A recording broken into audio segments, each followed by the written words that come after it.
Kwa majina anaitwa Fla Dominic. Ni mwana Chato, ni mzaliwa wa Chato, lakini ni mwana familia. Kitu pekee ambacho kilinivutia mimi kuingia kwenye siasa wakati wa Dr. Hayati John Pombe Magufuli, kwa wakati huo wengi wanasema, na umeuliza umri ulikuwa mdogo na ni nini kilichonivutia. Kama nilivyo sema mara nyingi, mimi nilimuona Magufuli kama role model, kuanzia kwenye masomo na mpaka kwenye kila alilokuwa anafanya na matendo yake kwa sababu nilikuwa namfahamu. Alikuwa ni kama wamesema wengi hapa, alikuwa ni mtu ambaye anamheshimu Mungu, lakini alikuwa anapenda mtu mkweli na anapenda haki.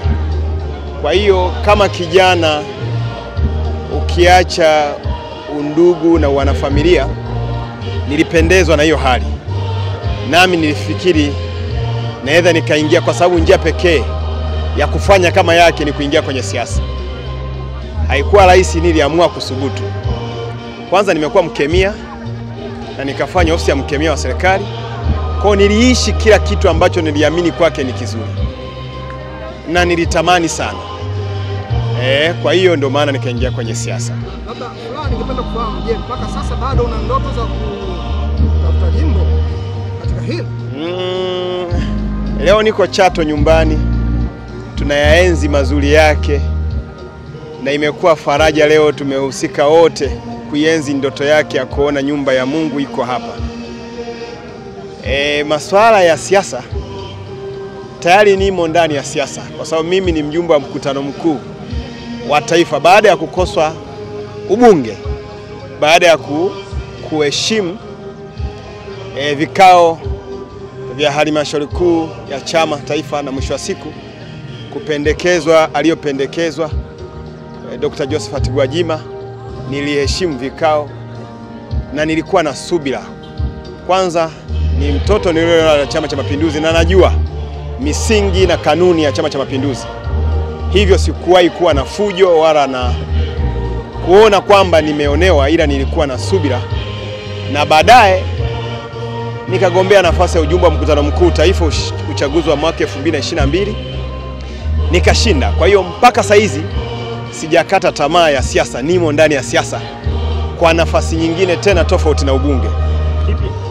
Kipi ambacho unakikumbuka ambacho JPM alikifanya na unatamani siku moja na wewe pia uje ukifanye? Kwa mkweli kwenye nchi yangu na kuipenda nchi yangu. Kama familia, sisi wa Tanzania tunamfahamu hayati John Pombe Magufuli kama rais na kiongozi. Wewe kwako kama familia unamfahamuje John Pombe Magufuli? Mimi tena leo nataka niungane na Watanzania wengine, kwa sababu mimi nimeshajitoa, niliamua kujitoa ule mwamvuli wa familia, nikajiweka kwenye nafasi kama Watanzania wengine ambao wanamkubali Dr. John Pombe Magufuli. Kwa hiyo mimi yale yote, na mpaka saizi kuna wakati unakata tamaa, lakini wakati ukiona mambo yanayonenwa na kumbukizi hizi yanakujenga, kukata tamaa ni kuonyesha kwamba hujamwenzi na wala hukutamani kumfanya kama role model wako. Kwa hiyo kama Mtanzania mwingine na kama mzaliwa na mwanafamilia, mambo mengi sana na sisi sote ni mashahidi aliyofanya. Mambo aliyofanya Magufuli kwa macho, kwa sauti, na mpaka sauti yake inaishi masikioni mwetu. Alitamani kuiona Tanzania inayojitegemea. Kama kijana ni Mtanzania, natamani kuiona Tanzania inatumia rasilimali zake zote, fursa zake kujikwamua yenyewe, na ndio ilikuwa maono ya Dr. John Pombe Magufuli. Alituaminisha hivi, Tanzania ina almasi, ina dhahabu, ina kila kitu. Kwa Tanzania kwa kutumia rasilimali zake inaweza ikajiendesha bila kutegemea misaada yoyote. Na aliamini tukisimama wa Tanzania kwa umoja wetu, tunaweza tukafanya mapinduzi makubwa na nchi yetu ikapiga hatua na kila Mtanzania akanufaika na rasilimali zilizopo. Kwa maana yake nachokiamini na kukikumbuka, na naamini Dr. Samia Suluhu Hassan kama yaliyosemwa hapa leo na mgeni rasmi aliyekuwa anamwakilisha, kwamba kwa sababu kocha mkuu anapokuwepo na kocha msaidizi, mara nyingi mbinu za kocha mkuu sidhani kocha msaidizi anakuwa zijui, lakini anachoongeza ni namna pekee au anaona yale mapungufu kidogo ya kocha mkuu na aboreshe wapi. Kwa hiyo ndo maana ya kwa sababu alikuwa makamu wake, tunaamini na yeye ataishi ile ndoto na anaendelea kuishi. Na tunaomba hata watu wengine wanaoaminiwa Dr. Samia Suluhu Hassan, kwa sababu tunaamini yeye anatamani kuyaishi na anayaishi na kuyatimiza yote ambayo alikuwa ni ndoto ya Dr. John Pombe Magufuli. Kwa hiyo hata wale wasaidizi wanaoteuliwa waamini katika hilo.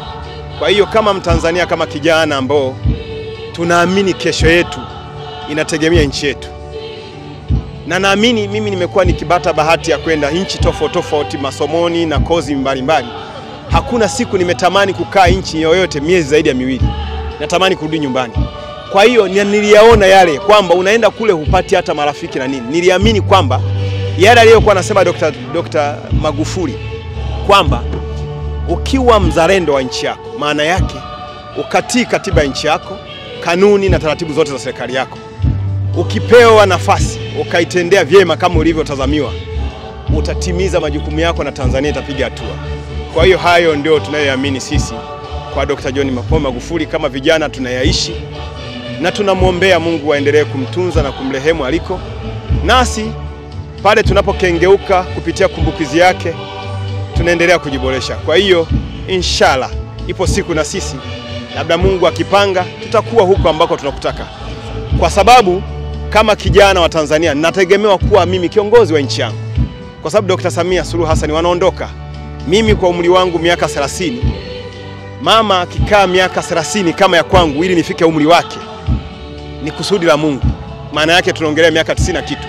Kwa hiyo hivyo mimi naandaliwa kuwa moja ya watu ambao watakiwa kuliokoa na kutendea vyema taifa langu kama watangulizi waliopita, kama rais wengine, baba wa taifa baba wa taifa Julius Kambarage Nyerere, Dr. Ali Hassan Mwinyi, Mkapa na mzee wetu ambaye alikuja na kauli mbiu vijana na ajira, Dr. Jakaya Mrisho Kikwete. Asante.